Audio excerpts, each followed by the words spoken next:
In according to the study of static electricity, the potential V of a charged sphere varies inversely with the distance 1 from the observation point.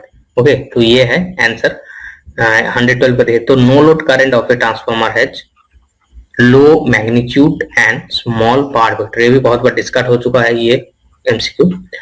113 का देखिए, if the variable losses in A DC motor is 600 watt, then the maximum efficiency of the motor, the constant loss must be 600 watt।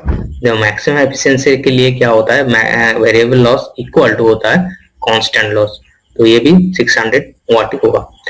114 का देखिए, select the incorrect statement, a single phase induction motor requires only one winding, can rotate in one direction only, is not self starting, तो only 3 होगा। Induction motor कभी भी self starting नहीं होता है, जो कि सिंगल फेज इंडक्शन मोटर का बात कर रहे हैं यहाँ पे, ठीक है। 114 का ओनली 3 नॉट सेल्फ स्टार्टिंग। 115 का देखिए, दो डीसी श्रृंखला जनरेटर समानांतर में चल रहा है, एक इक्विलाइजर बार नियोजित किया जाएगा दो समान मशीनों से बराबर धाराओं को लोड से गुजारने के लिए। ओके, 115 का आंसर जो है 2।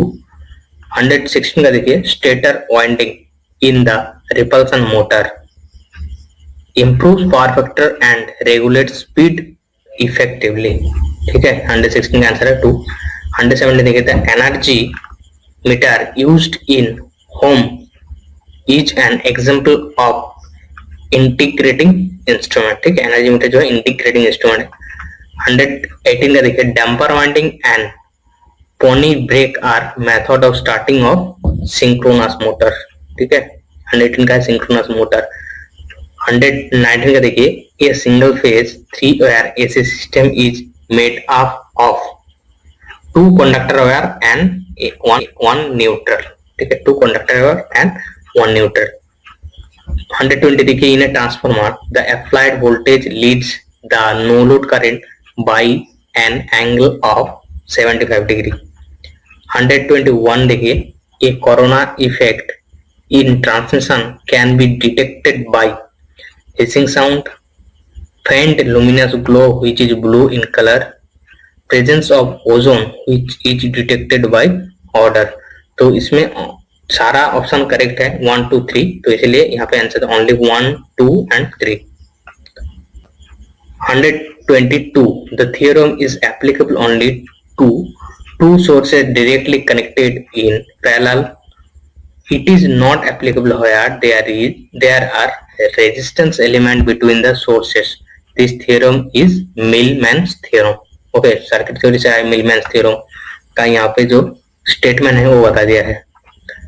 123 which of the following is not an effect of iron losses in a DC generator, तो जो है टर्मिनल वोल्टेज इंक्रीजेस, ठीक है। तो ये कोई मतलब इफेक्ट नहीं है ये टर्मिनल वोल्टेज इंक्रीज का, तो यहाँ पे ऑप्शन 3 हो रहा है। 124 देखिए, Kaplan turbine is a dash turbine and the water hits the turbine blades dash, तो Kaplan turbine is a reaction turbine and the water hits the turbine blades axially. Okay, तो ऑप्शन हो रहा है 3। 125 देखिए, which of the following is incorrect, ठीक है। Question अच्छे से पढ़िएगा, यहाँ पे बोला है कौन सा करेक्ट नहीं है, तो यहाँ पे देखिए सारे करेक्ट है, ओनली 1 का करेक्ट नहीं है, जो double brake oil circuit breaker has 3 breakers. Okay, 3 breakers, ये करेक्ट नहीं है, तो 125 का जो आंसर है 1। तो इस वीडियो में इतना ही, नेक्स्ट वीडियो में हम लोग 126 लेकर डिस्कस करेंगे। अब तक के लिए चलिए।